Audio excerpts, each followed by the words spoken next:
Megatron is the poster child for evil big robots. One of the foundational forces of all of Transformers media, even outside of the G1 continuity and the 86 movie. It is about damn time we got this figure. Welcome one and all to the display case. I'm Nate, and today we're looking at Transformers Studio Series 86 Leader Class Megatron.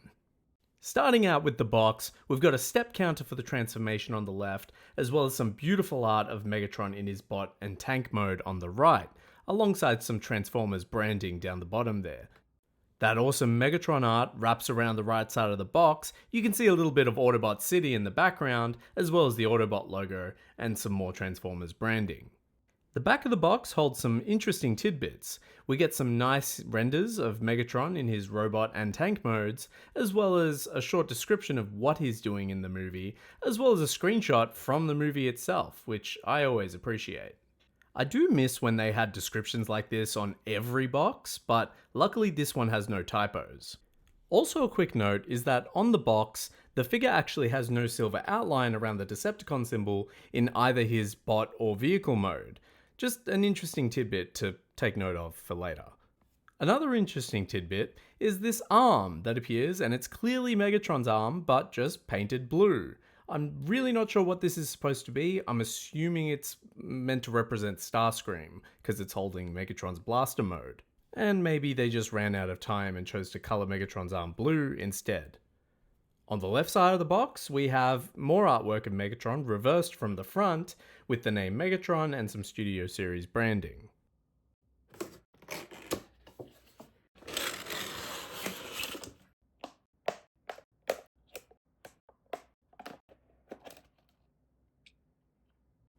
I can tell you right now, this figure is Hall of Fame material. I think it's one of the best, if not the best, G1 style leader class figure we've ever gotten. And definitely the best Megatron figure we've ever had. Although best depends on your personal preferences. All I can tell you is that this Megatron is definitely a flex from Hasbro. This guy is absolutely as good, maybe even better than Studio Series 86 Commander Prime. For accessories, he comes with a few, mainly for himself, but also potentially for other characters. First up is his monstrous fusion cannon. This thing is a brand new sculpt, fully detailed, and plugs into the 5mm port on his forearm. It has a nice little red paint app up the top there, and is cast in the same dark grey plastic as his sort of hip assembly piece.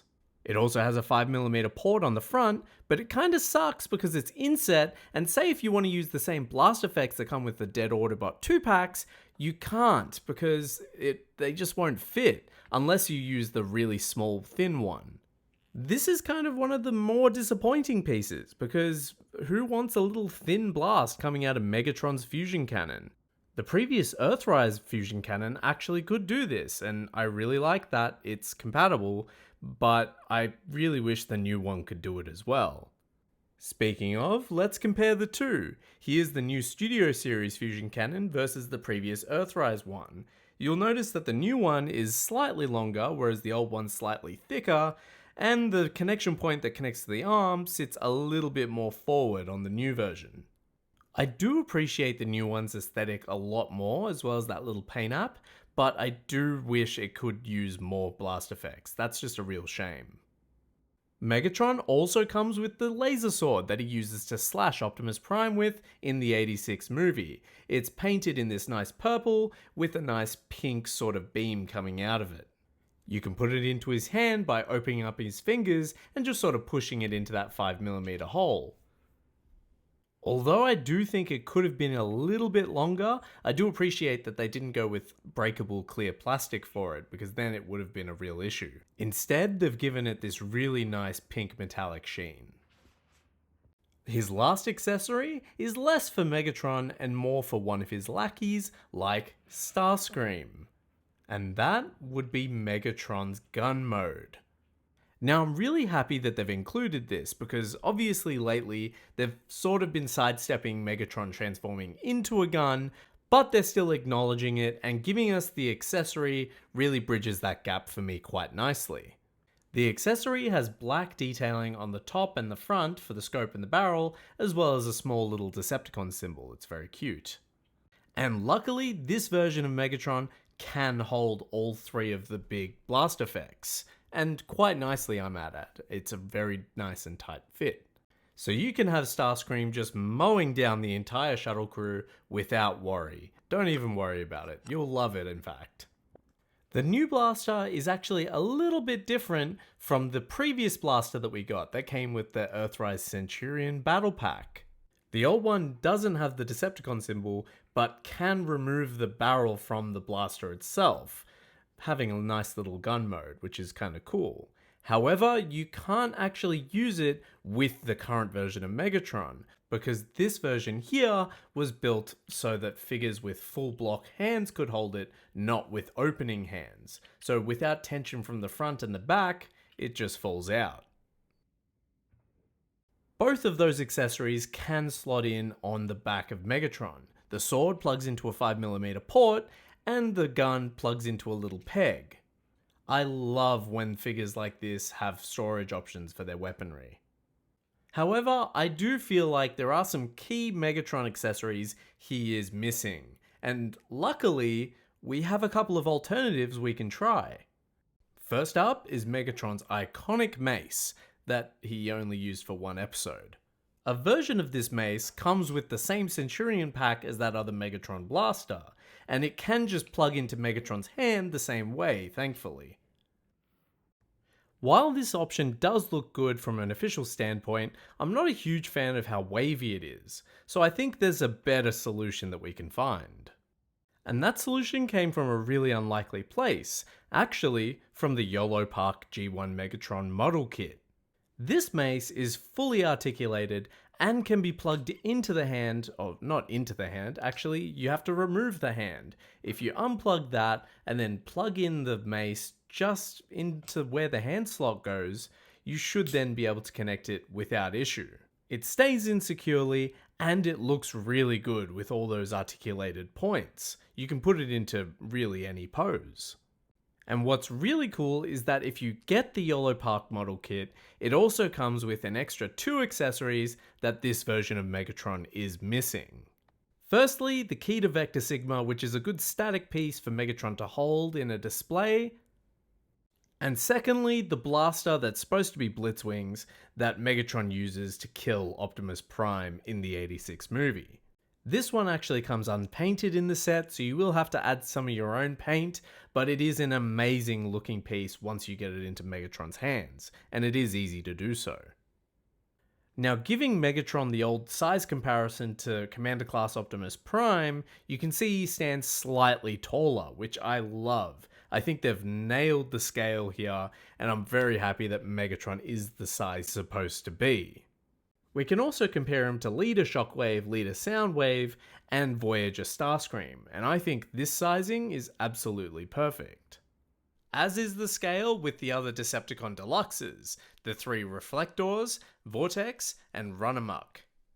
Lastly, we can compare him to the last Megatron that was released as part of the Dramatic Capture repaint sets. This is Earthrise Megatron compared to 86 Megatron, and boy oh boy, you can see the clear differences. Even though he has that really nice silver paint, he's based on the old Siege mold, so in proportion, in accuracy, in size, articulation, everything, he's just outclassed. Now I gotta say, this Megatron has some of the best articulation I've ever seen on a modern figure.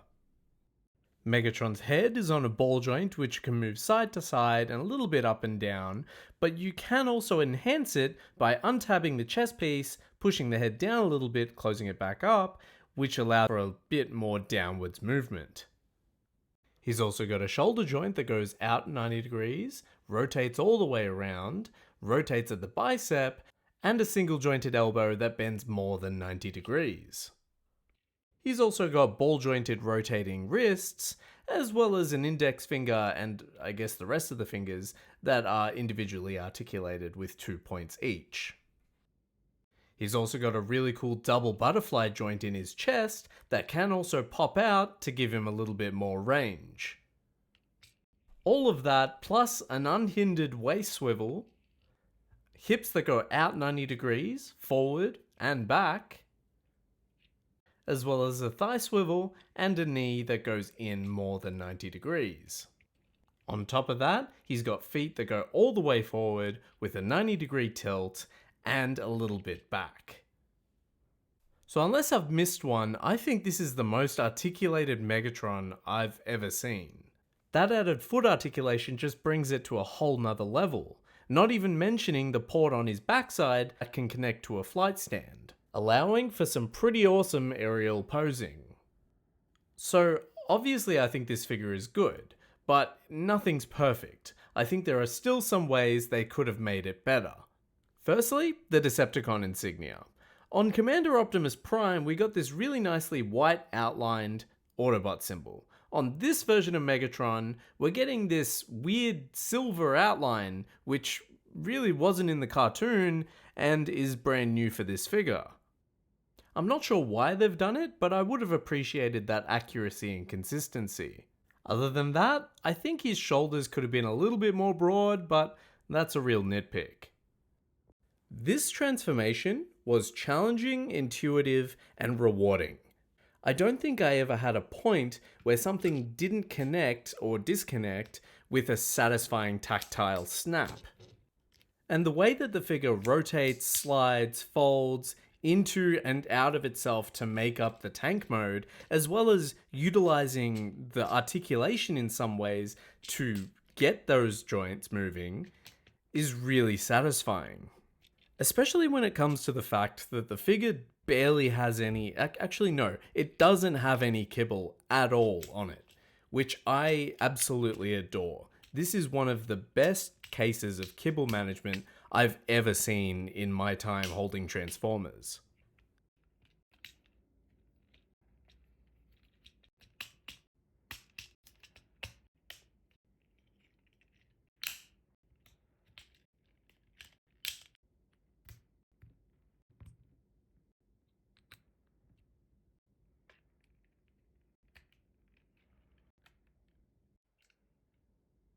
So after all that, I'd like to say that the tank mode is fairly serviceable.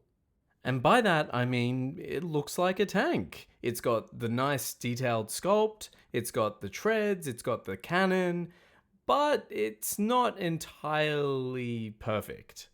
Which is fine in my eyes because I know what they've done is prioritize the bot mode at the expense of the tank mode, which I think not a lot of people are going to be using anyway.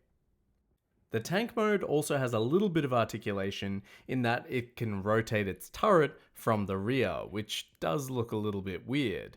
It also can't go up or down, unfortunately. You see me sort of flexing it in this clip.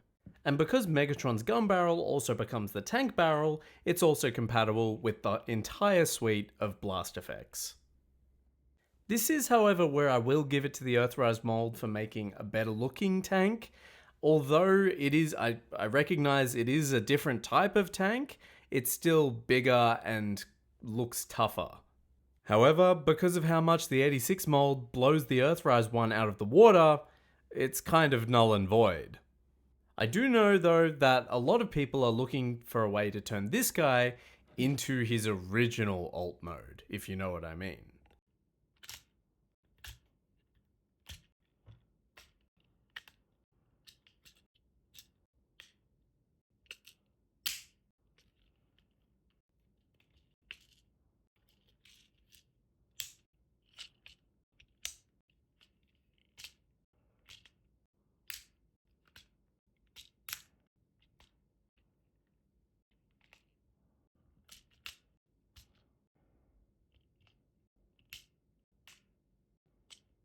I mean, I definitely tried my best, although I fully believe that this thing is cursed.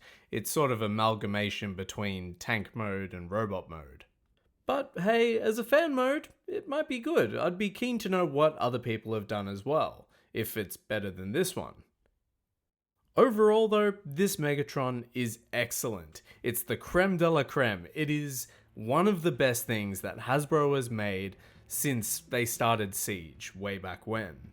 And like I said before, Megatron is one of those fundamental, universal forces of Transformers media.